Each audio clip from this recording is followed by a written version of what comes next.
백승재 기자의 뉴스 와이드.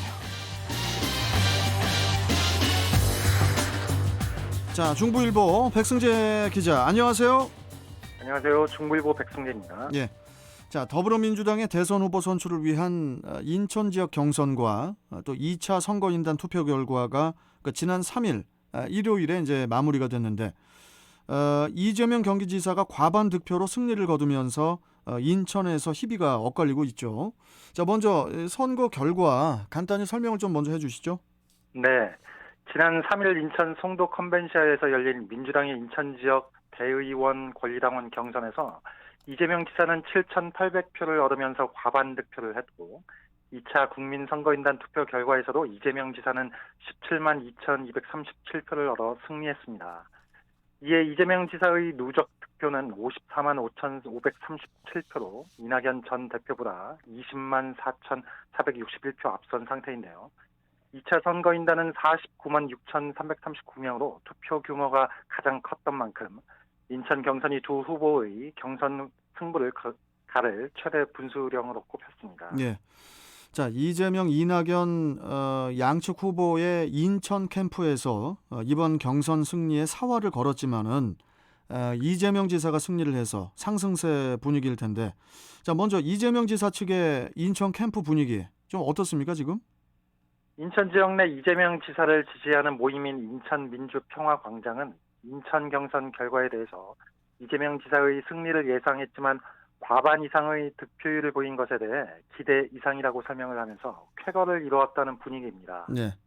인천민주평화광장 집행위원인 김성준 시의원은 인천의 시의원 33명 중에 19명이 이재명 지사를 지지할 정도로 광역의원의 지지도가 높고 권리당원이나 온라인 당원들의 정치적 주관도 강한 편이라면서 특히 이번 경선이 코로나19 비대면 투표로 치러졌기 때문에 인천의 바닥 민심이 이 지사를 향하고 있으니 결과로 드러난 것이라고 밝혔습니다. 유세움 시의원도 이 지사가 1위를 할 것이라는 것을 의심하지는 않았지만 최근 대장동 이슈와 지역 내 국회의원의 표심이 갈리는 현상이 있어서 득표율이 50%를 넘느냐 넘지 못하느냐 이런 걱정이 있었다는데요. 하지만 이번 결과로 이재명 지사는 본선 진출이 가장 유력한 후보인 만큼 결선 투표 이후를 대비해서 당내 혼란한 분위기를 봉합하고 정권 교체의 뜻을 모을 원팀 전략을 세울 것이라고 강조했습니다. 그렇군요.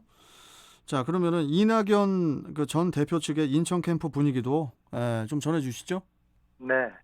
이낙연 전 대표는 이번에도 이 지사와 표 차이를 좁히지 못하고 예상보다 낮은 성적을 받은 것에 대해 힘을 잃었고 이에 지역 내 이낙연 전 대표의 지지층도 주춤한 기색인데요.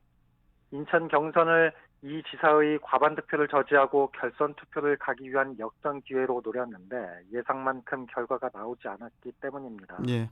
하지만 이낙연 전 대표의 인천 캠프인 피련 캠프에서 인천 총괄본부장을 맡고 있는 천성주 본부장은 결과는 다소 아쉽지만 걱정했던 것보다 지지자들의 기가 꺾이지 않아서 캠프 분위기가 나쁘지 않다고 전하면서 앞으로 남은 서울과 경기 경선에 집중하겠다고 말했습니다. 자, 인천에서 민주당의 대선 후보 선거는 이렇게 이제 끝난 상태인데 국민의힘 소식도 궁금하거든요. 국민의힘 네. 측 인천 지역 정가는 어떤 분위기입니까? 더불어민주당의 대선 후보 선출을 위한 인천 지역 경선과 2차 선거인단 투표 결과가 마무리되면서 10월의 인천 지역 정가는 이제 국민의힘의 유력 대선 후보와 당대표가 인천을 찾게 되는데요. 뜨겁게 달궈질 전망입니다. 국민의힘 인천시당에 따르면 당내 유력 대선 주자 가운데 홍준표 후보는 오는 12일 인천을 찾아서 당원들을 상대로 지지를 호소할 예정인데요. 예.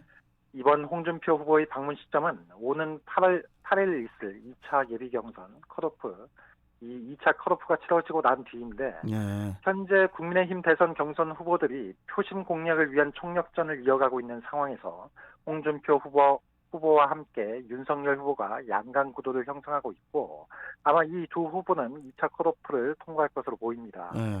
이에 홍준표 후보는 2차 컷오프 전까지는 TV 토론회 등에 집중하고 이후 조직관리 차원에서 인천을 방문해서 당원들을 상대로 지지 호소는 물론 자신의 공약을 강조할 방침입니다. 그렇군요. 자, 네. 그렇다면은 윤석열 후보도 인천을 찾아서 지지를 호소를 또 하겠죠? 네, 맞습니다. 윤석열 후보도 이번 달 인천을 찾아서 이 지지율 높이기에 나설 것으로 보입니다. 국민의힘 지역 정가는 사회관계망 서비스상에서 윤석열 후보가 이번 달 중순쯤 인천을 방문할 것이라고 그렇게 보인다고 내부 소식을 전했는데요. 예. 여기에 이준석 대표도 이번 달 중순쯤에 국민의힘 인천시장을 찾아서 인천정치 아카데미 청년의 당원들과 함께 간담회를 갖습니다. 이준석 대표는 앞서 지난 6월 국민의힘 인천시장에서 열린 인천 정치 아카데미 때 이때 참여한 젊은 층의 수강자들을 만난 바 있는데 이 프로그램은 내년 지방선거를 앞두고 광역 및 기초 지방자치단체 의원을 양성할 목적으로 만들어졌습니다.